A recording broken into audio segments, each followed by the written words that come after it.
guys, this is Stephanie from Dallas. So today I thought I'd talk a little bit about pain location, and that just because your pain is located somewhere isn't always where the source is coming from. And so I'm going to give you kind of three different examples.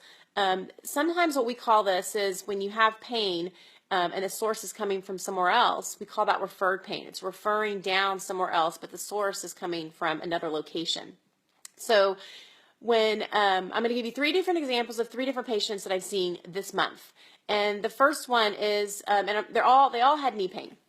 And my first one that I spoke with was someone that had fallen and had multiple problems, or had been to see multiple like physical therapy, acupuncture. Everything was getting better, but it wasn't getting all the way better. And her complaints were that she was just having a hard time squatting and she did not have full range of motion in her knee.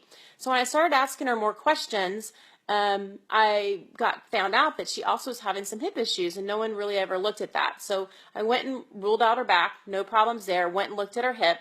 She had no hip range of motion. So her hip extension going backwards was limited and her hip rotation was limited. So I said, let's start there. Started giving her some self-hip mobilizations and turned her over, looked at her baselines. Knee range of motion improved to full range of motion, pain-free, and she was able to squat. So this was an incident where she was having pain in the knee, but the pain was not coming, the source of the pain was coming actually from the hip. Another person I saw having knee pain, had an incident where she went and jumped, had some problems with her knee, only knee pain, started asking her more questions because it wasn't adding up to, gosh, this is not typical for a knee, and looked at her back. So took some baselines, and she had full range of motion in her knee, but her strength in her leg was really weak, her quads, her hams. She was having a hard time squatting. Sitting was a problem as well. And so went and looked at her back. She had some back stiffness before, but wasn't having any back pain. Went and did some self-mobilizations in the back, and her strength in her leg came back pretty close to 100%, and her pain went away.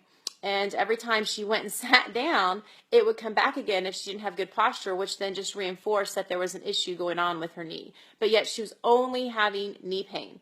And the third person that I'm going to talk about today is someone that came in with knee pain, had multiple knee surgeries, and we went and ruled out her back, ruled out her hip, and lo and behold, it really was. The pain was actually coming from her knee.